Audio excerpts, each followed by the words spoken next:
എല്ലാവർക്കും സുഖം തന്നെയല്ലേ? അങ്ങനെ ഞങ്ങൾ 2 ദിവസമായിട്ട് വയനാട് ടൂറിൽ ഇറങ്ങിയിരിക്കുകയാണ്. പേരക്കുട്ടികളുടെയൊക്കെ സ്കൂളിൻ്റെ വെക്കേഷനൊക്കെ സ്റ്റാർട്ടായപ്പം അവർക്ക് വല്ലാത്തൊരു ഊതി വയനാടൊക്കെ ഒന്ന് കറങ്ങണം. അപ്പം ഞങ്ങളങ്ങനെ ബൈക്കിൽ 12-ാം പാലത്തിനുള്ള ജോസേബ ഹോം സ്റ്റേയിലാണ് 2 ദിവസമായിട്ട് കഴിയുന്നത്. ഞങ്ങൾ കാരാപ്പുഴ ഡാം കാണാൻ പോയി, അതുപോലെ കറങ്ങി പടിഞ്ഞാറത്തറ എന്ന ഡാമിൽ പോയി. എല്ലായിടത്തും അങ്ങനെ കറങ്ങി വന്ന് 2 ദിവസമായിട്ട് ഇവിടെ തന്നെ ഹോം സ്റ്റേയിലാണ് തങ്ങുന്നത്. ഇതാണ് ജോസേബ ഹോം സ്റ്റേ. പരിസരങ്ങളൊക്കെ നല്ല സൂപ്പറാണ്, നല്ല സൗഹൃദമായ അന്തരീക്ഷം.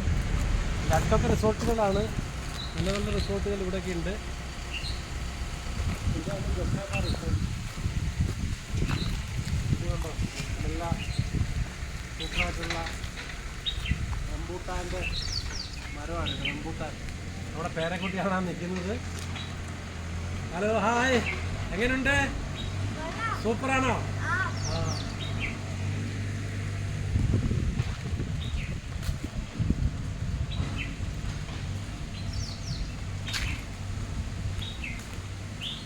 എടുത്തത് AC റൂമാണ്. AC റൂമാണ്, സൂപ്പറായിട്ടുള്ള റൂമാണ്. അക്കോമഡേഷൻ നല്ല സൂപ്പറാണ്, AC ആണ്, കിടക്കാനുള്ള നല്ല സൗകര്യം, സൂപ്പറായിട്ടുള്ള ഒരു ആൻഡ്രോയിഡ് TV ഉണ്ട് ഗൈസ്. പിന്നെ നല്ലൊരു സ്പേസ് ആയിട്ടുള്ള കിച്ചൺ, സ്മോൾ കാപ്പിയോ ജ്യൂസോ അങ്ങനത്തെ എന്തെങ്കിലും വെക്കാനുള്ള നല്ല വൃത്തിയുള്ള ടോയ്ലറ്റാണിത്. അടിപൊളിയാണ്.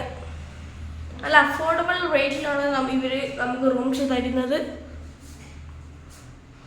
ടോയ്ലറ്റ് നിൽക്കാന്ന് പറഞ്ഞാൽ പക്ക ക്ലിയർ ആണ്, നല്ല വൃത്തിയുള്ള ടോയ്ലറ്റാണ്. നല്ലൊരു ബെഡാണ് ഇവിടെ തരുന്നത്.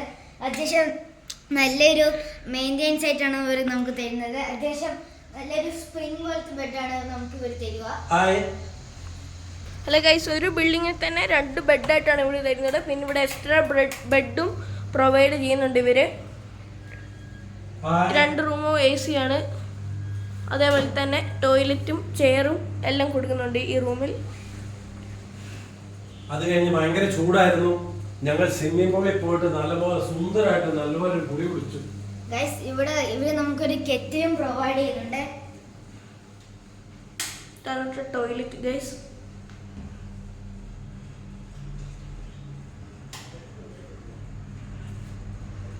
നമുക്ക് ഇവിടെ കെറ്റിൽ പ്രൊവൈഡ് ചെയ്യുന്നുണ്ട്. പിന്നെ ഇതാണ് ഗൈസ് മുതലാളി.